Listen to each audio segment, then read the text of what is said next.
Olá, mulherada, como vocês estão? Estamos aqui novamente nessa distância, mas, para fazer o nosso estudo sobre relacionamento.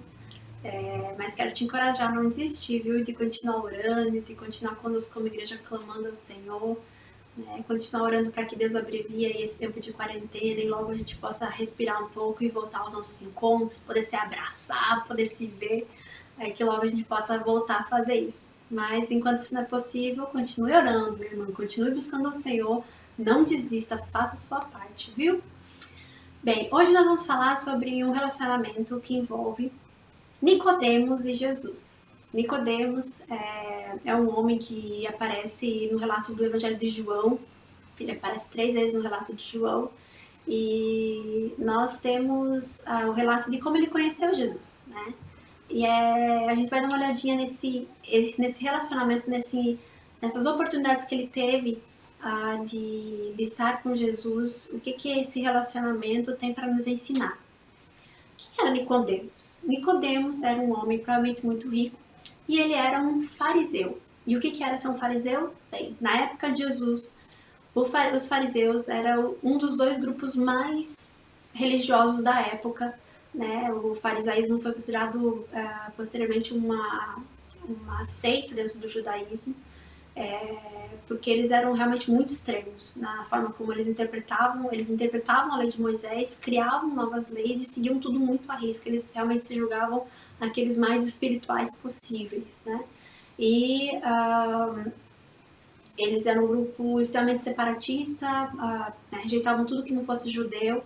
E por incrível que pareça, é desse meio que sai Nicodemos. Quando a gente olha só para essa possibilidade do fato de Nicodemos ser um fariseu, a gente já a princípio se pergunta como é que ia dar certo esse negócio. É meio impossível que tenha alguma possibilidade de relacionamento entre um fariseu e Jesus, já que os fariseus perseguiram tanto, né, Jesus durante a sua caminhada aqui na Terra.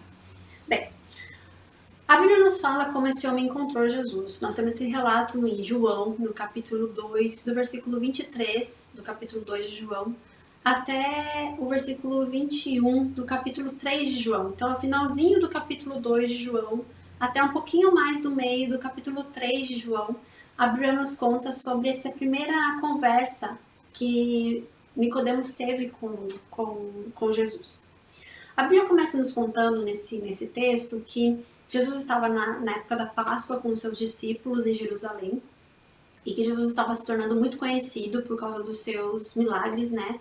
A fama de Jesus começava a correr pela cidade, as pessoas começavam a falar sobre isso, né? Muitas pessoas já começaram a ver os seus milagres, a presenciar seus milagres, e é bem provável que Nicodemos tenha presenciado um desses milagres em alguma oportunidade. Né? Então a fama de Jesus, de quem Jesus era, dos milagres que ele estava fazendo, estava se espalhando. Né? E junto com os curiosos e aqueles que estavam crendo em Jesus, havia também os grupos religiosos, entre eles os fariseus, que estavam se mordendo de inveja por tudo que Jesus estava fazendo e estavam a todo momento tentando achar algum motivo para descredibilizar Jesus, para poder prender ele, para julgar ele de alguma forma, né, que ele pudesse ser preso e até morto, se possível. Né? Então, é nesse contexto que Nicodemos procura Jesus. E a Bíblia nos fala que Nicodemos procura Jesus à noite. A Bíblia não nos fala exatamente por que Nicodemos procurou Jesus à noite, mas a gente poderia dizer, né, poderia prever que foi pelo fato dele ser um fariseu mesmo. Pelo fato de não querer colocar em jogo a sua reputação, não querer questionamentos, ou que pessoas falassem o fato dele ter encontrado Jesus, isso poderia colocar ele em risco, a reputação dele em risco de alguma forma. Então ele quis se poupar, né? E o texto então nos fala lá no capítulo 3, no versículo 2, que Nicodemos chega até Jesus, e sauda Jesus da seguinte maneira: Mestre, Rabi, nós sabemos que o Senhor ensina da parte de Deus, porque ninguém pode fazer os milagres que você tem feito se Deus não estiver com ele. E Jesus, em vez de talvez se sentir lisonjeado com aquilo que ele escutou por parte desse fariseu, ele responde a Nicodemos dizendo que Olha, eu digo-lhe a verdade, ninguém pode ver o reino de Deus se não nascer de novo. Então, quando você olha a colocação de Nicodemos com a resposta de Jesus, parece que não tem muito a ver uma coisa com a outra. Mas a gente precisa entender aqui que, por mais que Nicodemos parece que está tratando Jesus como igual, está reconhecendo que ele é um homem religioso e tudo mais, Jesus conhecia o coração de Nicodemos. E ele sabia que... Não, Nicodemos não sabia quem Jesus era, né? Então ele já coloca para Nicodemos o que Nicodemos realmente precisa. Jesus não se deixa levar pelas bajulações, não se deixa levar pela possibilidade de ser bem visto dentro de um grupo importante religioso que eram os fariseus. Não, ele não se importa com nada disso. Ele conhece o coração de Nicodemos e diante das palavras de Nicodemos, ele coloca então o que Nicodemos realmente precisa, o que é realmente importante, né, que seria ele nascer de novo. Bem, esse texto é um pouco famoso, a gente talvez você já tenha lido ele em algumas outras oportunidades, mas quando a gente foca na questão do relacionamento, o que a gente pode ver aqui é que Nicodemos começou do jeito dele esse relacionamento, né? Ele foi procurar Jesus à noite, Jesus de certa forma se submete a isso, tudo bem, não é durante o dia, você quer me ver durante a noite, pode ser, mas Jesus faz uma proposta para ele, né, de que para se relacionar com Jesus não era do jeito de Nicodemos, era do jeito de Jesus. E será que Nicodemos queria isso? Nicodemos queria mais um papo teológico, talvez, com Jesus, né? Porque afinal ele era um fariseu, ele sabia muito sobre a lei, ele sabia muito sobre Deus. E ele acha que todo esse conhecimento que ele tem, toda essa reputação que ele tem, toda essa falta de culpa, ser uma pessoa tão irrepreensível no seu próprio julgamento, tudo isso faz ele ter a certeza de reconhecer quem Jesus era, né? E o que Jesus chama a realidade de Nicodemos é que Nicodemos precisa, primeiramente, abandonar os pressupostos que ele tem sobre quem ele acha que é e sobre quem ele acha que Jesus é, e entender que ele precisa nascer de novo, ele precisa se tornar uma outra pessoa, um outro Nicodemos, para entender quem Jesus era. Nicodemos aparece mais 2 vezes nos relatos dos evangelhos. Ele aparece no capítulo 7, quando numa das várias tentativas dos fariseus de prender Jesus, Nicodemos então contra-argumenta contra os outros fariseus, levantando uma certa incoerência naquilo que eles estavam argumentando para tentar prender Jesus, né? E Bernardes Dias Lopes, no seu comentário, diz que, de certa forma, naquela hora, ele se colocou em oposição a uma máquina religiosa muito poderosa. Então, ali, ele meio que colocou a sua cabeça em risco. Mas ele não defendeu com paixão Jesus por quem ele era. Ele deu um contra-argumento baseado naquilo que ele julgava talvez mais justo.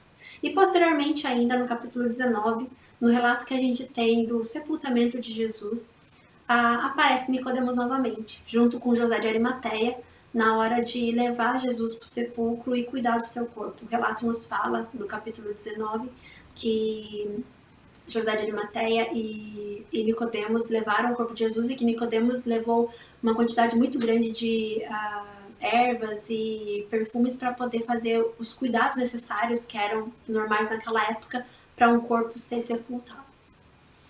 Nicodemos, quando a gente olha para essas 3 narrativas, a gente pode entender que ele demonstrou uma grande consideração por Jesus ao procurá-lo, porque afinal de contas ele era um fariseu, né? Então ele teve certa consideração em procurar Jesus, ainda que fosse à noite. Nicodemos tentou ser justo no seu argumento contra os próprios fariseus, quando eles tentavam prender Jesus. E Nicodemos também não poupou dinheiro, né, na hora de levar as especiarias para sepultar o corpo de Jesus. Mas a gente não pode focar em nada disso, tudo isso é muito importante. Mas a gente precisa voltar para o primeiro contato que ele teve com Jesus e entender que nada disso valeu a pena se ele não nasceu de novo, conforme Jesus tinha ordenado ele. Nós não sabemos ao certo se houve um novo nascimento na vida de Nicodemos. É bem provável que sim, até mesmo pelo relato do capítulo 19, o fato dele ter aparecido para sepultar o corpo de Jesus, talvez exigisse mais que uma simples consideração. Mas, na falta dessa certeza, uma certeza muito importante que nós tenhamos é sobre nós. Eu e você. Quando nós olhamos para o nosso relacionamento com Jesus, nós nascemos de novo? Você nasceu de novo? Eu nasci de novo? Nós podemos respeitar Jesus, nós podemos ter grande consideração por ele, entender que ele era um homem bom, que ele só fazia o bem. Nós podemos até usar os nossos bens em prol de causas que a gente considere muito cristãs e muito dignas. Nós podemos levantar nossa voz em prol da justiça, tentando dizer aquilo que nós entendemos que é mais certo ou não. Mas tudo isso é em vão se nós não nascermos de novo. Não adianta. Nós não temos um relacionamento com Cristo, nós não temos um relacionamento com Deus se nós não permitirmos esse novo nascimento que Deus exige de nós nos transformarmos a pessoa que depende de Jesus, que se arrependeu dos seus pecados. Muitas vezes, mesmo depois de muito tempo de evangelho, a gente estuda muito, né? Eu mesmo gosto muito de teologia, então a gente ouve mensagem atrás de mensagem, gosta de ler novos livros, tudo isso procurando saber mais realmente sobre quem Deus é, sobre como nos relacionar com Ele e tudo mais. Mas depois de um certo momento, se a gente não cuida, a gente começa a filosofar demais sobre quem Deus é e acabamos criando a nossa própria concepção de quem Deus é, né? Então nós temos nossos pressupostos, nossos argumentos, nós criamos uma percepção de quem Deus é. E aí que mora um perigo, porque quando a gente menos imagina, a gente está pegando Deus e colocando Ele dentro da nossa concepção, né? Tentando encaixar Deus naquilo que a gente acha que Ele é, né? Na forma como a gente acha que seria mais justo, né? E isso das mais diversas maneiras possíveis, né? Achando que nós sabemos o que é amar, então o nosso Deus ama conforme a gente julga que é o amor, Deus faz justiça de acordo com aquilo que a gente julga justo, Deus defende o governante que a gente acha que ele tem que defender, né? E quando a gente vê, a gente está colocando Deus em lugares onde ele nunca se colocou. A gente está colocando Deus em pressupostos que a gente criou sobre ele, mas que não são dele. É necessário nessas horas que a gente abandone os nossos pressupostos e a gente nasça de novo. A gente se volte para Deus e abandone aquilo que a gente acha que Deus é e procure saber quem Ele é de verdade nele. E nós temos uma fonte muito preciosa para isso, que é a Bíblia. Nós temos a possibilidade de olhar para a Bíblia e saber exatamente quem Deus é, quem Jesus é, o que Ele é em nossa vida, para que Ele veio, né, e o que Ele deseja de nós, quais são os seus mandamentos, as suas ordenanças, como Ele quer que nós vivamos a nossa vida. Não é uma coisa fácil e muitas vezes não é como nós queremos. Relacionamento com Jesus não é do nosso jeito, é sempre do jeito dele. A proposta de Jesus para mim e para você é: você precisa morrer para você mesmo e nascer de novo. E daí por diante, quem dita as regras dos relacionamentos, tanto minha com Deus quanto minha com as outras pessoas que estão ao meu redor, é Deus, não sou mais eu. Não é baseado mais no que eu acho, no que eu quero, no que é mais confortável. É baseado naquilo que Deus fala que deve ser. Esse deve ser a base do nosso relacionamento com Deus. É sempre do jeito dele, nunca do nosso jeito. Nicodemos teve que aprender isso e essa lição fica para nós também. Um bom relacionamento com Deus só é possível quando é do jeito dele. E nós temos essa possibilidade, basta a gente abraçar. Que Deus te abençoe e que você possa estar revendo a forma como você tem se relacionado com Deus e com as outras pessoas. É do seu jeito? É do jeito de Deus. Pense bem, tem que ser do jeito de Deus. Até a próxima semana, talvez por aqui mesmo, mas a gente se vê. Um beijo, Deus te abençoe.